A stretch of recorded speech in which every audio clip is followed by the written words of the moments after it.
अस्सलाम वालेकुम दोस्तों।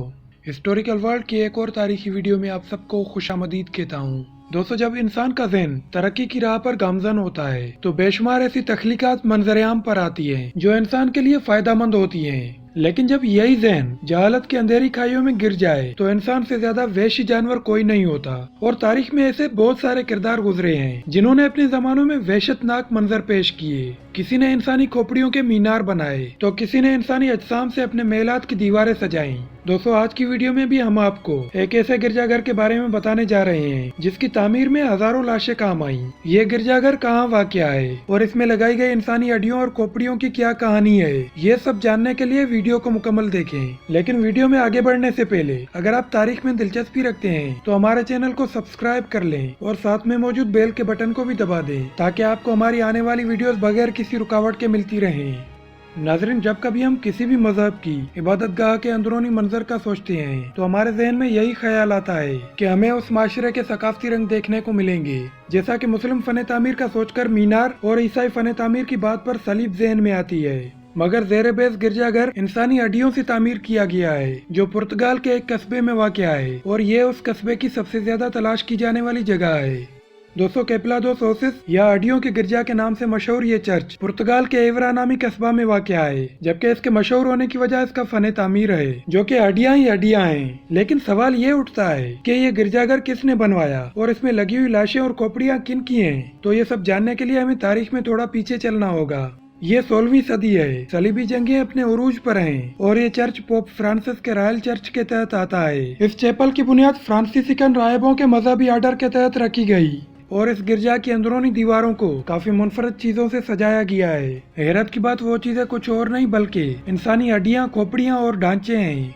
नाज़रीन, 16वीं सदी में एवरा नामी ये कस्बा एक कब्रिस्तान हुआ करता था। वो कब्रिस्तान जहाँ 42 से 43 कब्रिस्तान मौजूद थे। इतने ज्यादा कब्रिस्तान की मौजूदगी बहुत बड़े जमीन के हिस्से को नाकारा बना रही थी और ये एक लम्हा फिक्रिया था।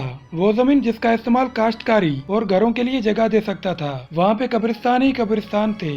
ऐसे में कुछ दिमागों में ये बात आई कि क्यों न इस कब्रिस्तान को खत्म करके यहाँ कुछ मुनफरद और काबिल इस्तेमाल बनाया जाए। तो फ्रांसीसिकन राहिब जो उस वक्त यहाँ रह रहे थे ने सोचा कि क्यों न यहाँ मौजूद तमाम मुर्दों की हड्डियों को इकट्ठा करके कहीं और मुंतकिल कर दिया जाए ताकि उनकी रूहें अज़ली अजाब से बच सकें। नाज़रीन, कुछ कल्चर्स में लाश को दोबारा दफनाया जाना दरअसल उनके लिए अबदी सजा से निजात समझा जाता है, लेकिन यहाँ मौजूद फ्रांसीसिकन राहिबों के दिमाग में कुछ नया सूझ रहा था। फिर आपस में मशवरों के बाद ये तय पाया कि एक ऐसा चर्च बनाया जाए जहाँ इन तमाम हड्डियों को एक निशान इबरत बनाया जाए। इन दिनों 16वीं सदी के दौरान काउंटर रिफॉर्मेशन तहरीक उरूज पर थी। ये तहरीक रोमन कलीसा की तरफ से शुरू की गई थी, जिसका अवलीन मकसद ये था कि प्रोटेस्टेंट कलीसा की तरफ से जो इस्तिलाहात करके मजहब की शक्ल बदल दी गई थी उनको खत्म करके ऐसी इस्तिलाहात की जाए जो कि उनका मुतबादल बन के तमाम मजहबी सरगर्मियों को वापस मामूल पर ले आए। और फ्रांसीसिकन राहिबों ने ऐसे नादिर मौके को हाथ से जाने ना दिया और इस्तिलाहात की आड़ में उन तमाम कब्रिस्तानों को खोदना शुरू कर दिया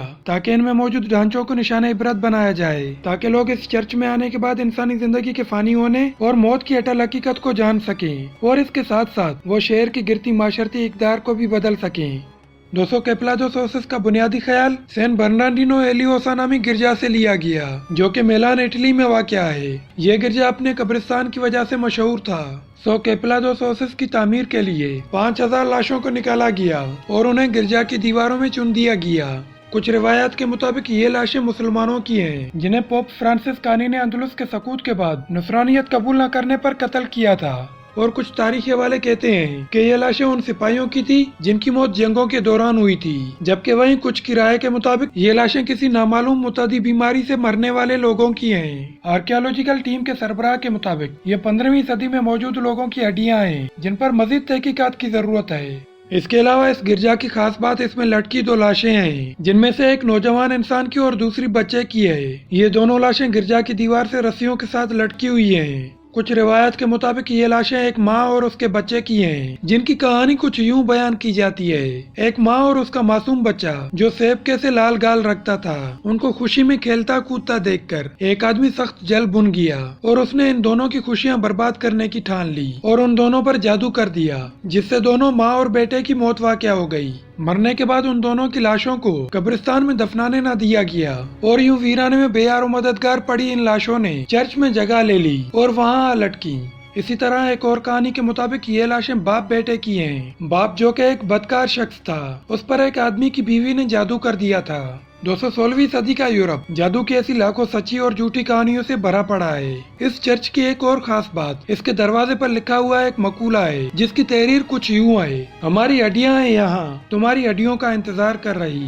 دوستو، یہ دنیا کا واحد گرجا نہیں جو انسانی ہڈیوں سے مزین ہے، بلکہ اسی قصبے کے جنوب میں ایک اور گرجا بھی واقع ہے جس کو راہبوں کی کھوپڑیوں سے بنایا گیا ہے، جبکہ اس طرح کا ایک چرچ پولینڈ میں بھی ہے۔ اس کے علاوہ انسانی ہڈیوں سے مزین ایک چیپل جمہوریہ چک میں بھی ہے، لیکن اس کی تعمیر عام مٹیریل سے کی گئی ہے، جبکہ اسے ہزاروں انسانوں کی کھوپڑیوں اور چھوٹی بڑی ہڈیوں سے بنایا گیا ہے۔ کیپلا 206 میں ایک نظم بھی لکھی ہوئی ہے جس کے چند اشعار پیش خدمت ہیں: او سفر کی جلدی میں مارے مسافر کہاں جا رہے ہو، رک جاؤ آگے نہ بڑھو، تمہارا کوئی مقصد نہیں سوائے اس کے کہ تم اپنی نگاہ پہ دھیان دو، یاد کرو کہ کتنے ہی چھوڑ چکے یہ جہاں، سوچو پھر اپنا بھی یہی انجام، سوچنے کا یہی بہتر بہانہ ہے کہ ہم نے یہ جان چھوڑ جانا ہے۔